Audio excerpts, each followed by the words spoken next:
Hello, I'm back to talk about archetypes in branding. And we've talked about the innocent, the explorer, the sage, the hero. And today we're going to talk about the revolutionary or the outlaw, the rebel, the villain. Because every hero needs an anti hero, right?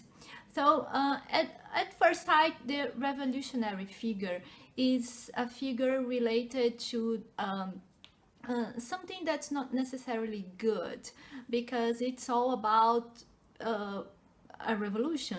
It's about destroying the status quo. It's destroying the system as it is. But once we start to dig in, we understand that we actually need this kind of revolution. Imagine if we never had a revolution in our history, where we would be, not that developed, right? So every now and then a revolution, especially when it's one that will bring positive outcomes, is always welcome. And the revolutionary figure, it's all about destroying things to create something new and hopefully better. Okay, so the hero fights for the underdogs, right? But the revolutionary usually feels like the underdog, and because of that he may have some feeling of revenge, and it's exactly how he starts his revolution. He wants to show to the world that he has a value, and most of the times he starts with a shocking action, or a shocking attitude.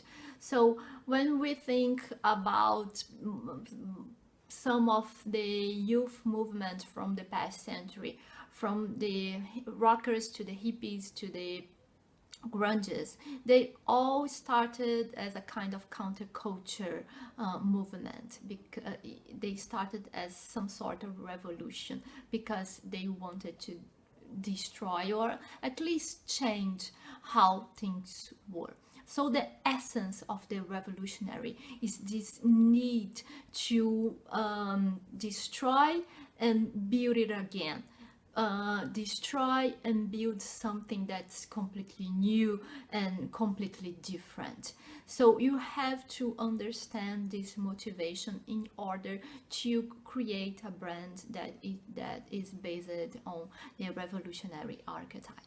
Okay, and branding wise, the classic example is Harley Davidson and the motorbikes associated with this kind of tough attitude, rebel attitude. You may be the sweetest person in your everyday life, but when you ride your Harley on the weekends, you instantly become this kind of tough rebel guy, right? And it's undeniable the allure of the rebel figure. Who doesn't love the rebel guy, from the movies, from TV shows, and they are everywhere. We all have this, I can't help it but being attracted to the rebel. So this is actually the way to work with the revolutionary archetype.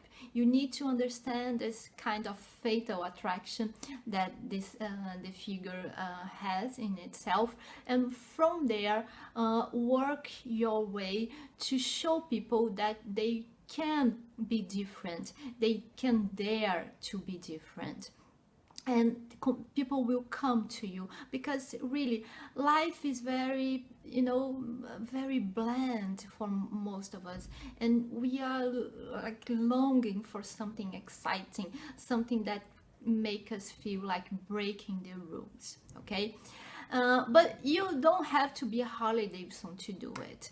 Apple is a very good example of the revolutionary. Although today the brand has changed, and I don't think it's so much a revolutionary, but when it started out in the 80s and they created the campaign Think Different, it was all about destroying the status quo created by Microsoft.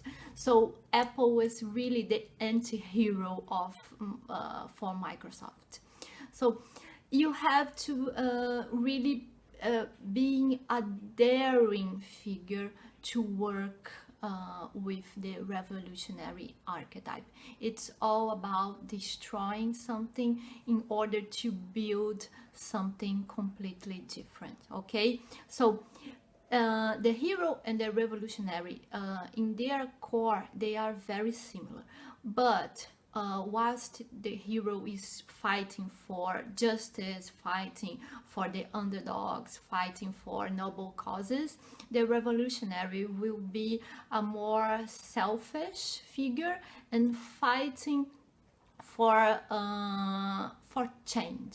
Okay, and it doesn't matter that during this fight something not so good may happen, but it's all about, you know, this is not working, I hate the way things are, let's just start over, you know, and like leave it there, I don't care, I want something completely new, completely different, let's do it. Okay, and in the end it's all gonna be fine, and I dare to be different.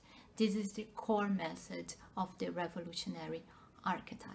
Okay, in fashion we have a good example with Vivienne Westwood, because she dared to create a brand, she dared to create a shop called Sex in the middle of King's Road, and she was responsible for the whole punk aesthetic back in the 70s, and till today she's a very revolutionary figure, and she's not afraid to speak her mind, right? So it's a very good example of the revolutionary and how we need people like her to like move things into the future, to move things, you know, to shake things, and to really make a better society. Okay, so I hope you enjoyed. If you liked this video, don't forget to subscribe. Okay, see you soon. Bye bye.